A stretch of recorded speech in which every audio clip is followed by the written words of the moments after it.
morning. My name is Inês Silva Araújo. I'm part of the Connect for Climate team, and I'm pleased to be here with Mr. Marcos Neto from the Digital Media Zone at Planet Week, a series of events leading up to the G7 Climate, Energy and Environment meetings. Welcome, Mr. Marcos. It's a pleasure to be here with you today. So Mr. Marcos is the Assistant Secretary General of the UN and Director of Bureau of Policy and Program Support of UNDP. So you have a huge experience in the field of policy and I believe as well in the youth engagement sector.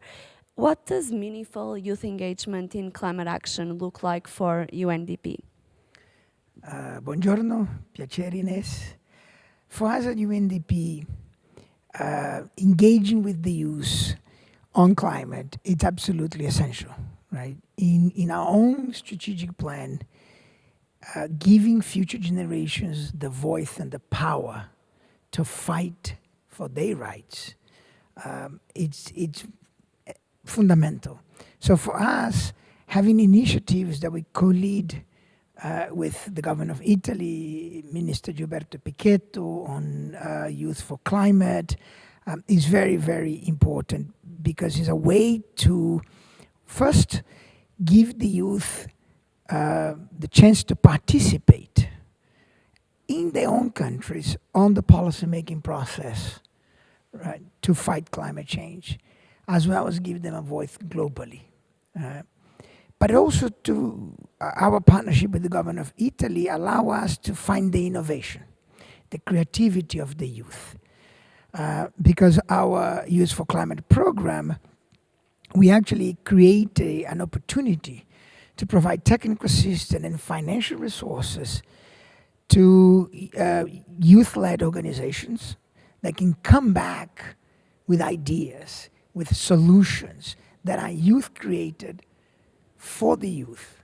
And we think this is a very practical way beyond just the civic engagement that is necessary for youth to participate in the process.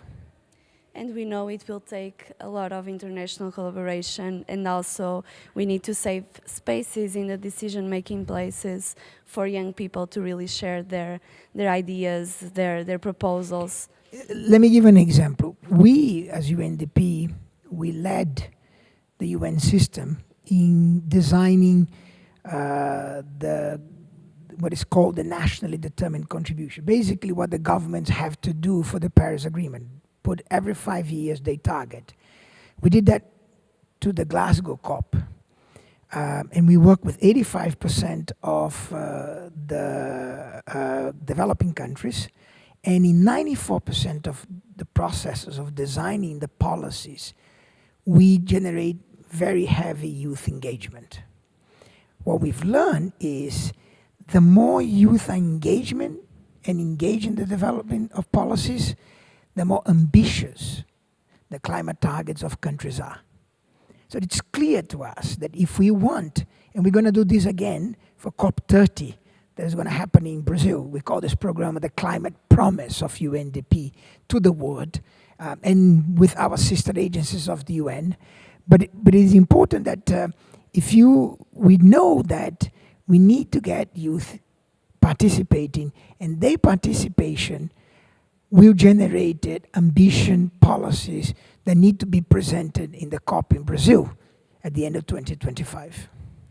I'm personally quite excited about COP30 because I think it's going to be also a very important moment to bring up the voices of indigenous communities and understand how we can also engage more indigenous youth in the process. I would like to ask you now, what are the challenges of the identification of bankable projects?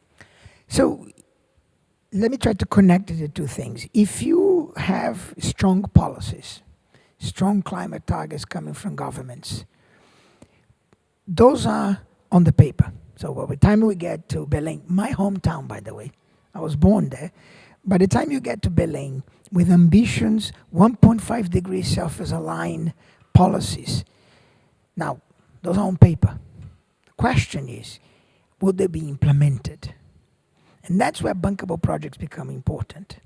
Because behind those policy statements, there must be concrete projects, energy transition, right? Adaptation, that governments do it, that the private sector can come in.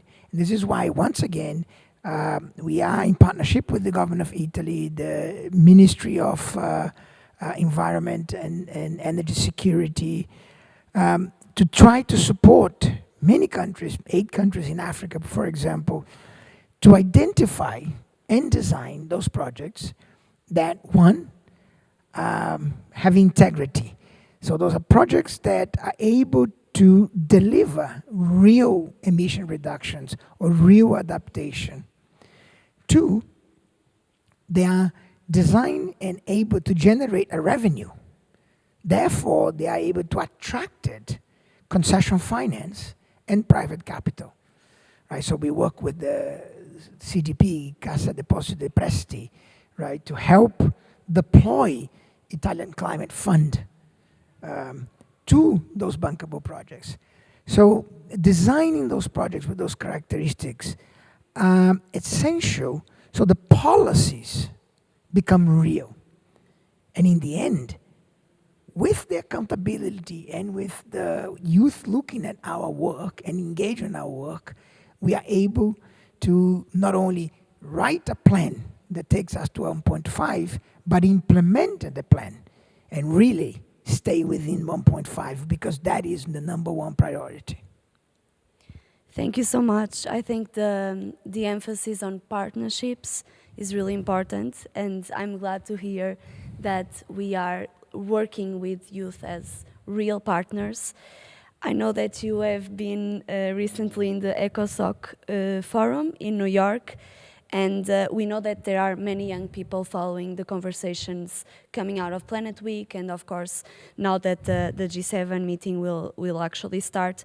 What would be your empowering message for youth, not only in Torino, but also across the globe, following these conversations? What would be your energizer for them?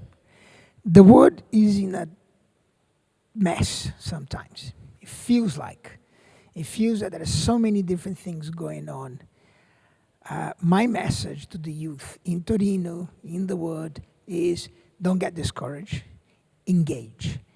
Act. Be part. Your voice matters. We at UNDP want your voice. We want to facilitate it, that you tell the powers what you need, because in the end of the day, it's your future, right? So don't sit on the side, come in, participate, join calls like our Youth for Climate that we co-lead with the government of Italy. Provide your energy, your creativity, your innovation. Just don't sit on the side. Take charge. We'll help you. Thank you. Thank you so much, Marcos. Amazing call to action. And speaking of taking action, I would encourage everyone, not only young people, but every generation, to really stay tuned for our conversations at Planet Week. Follow Connect for Climate social media channels, and make sure that you engage, save your seat at the table, and be part of the transition to a better future. Thank you so much. Thank you.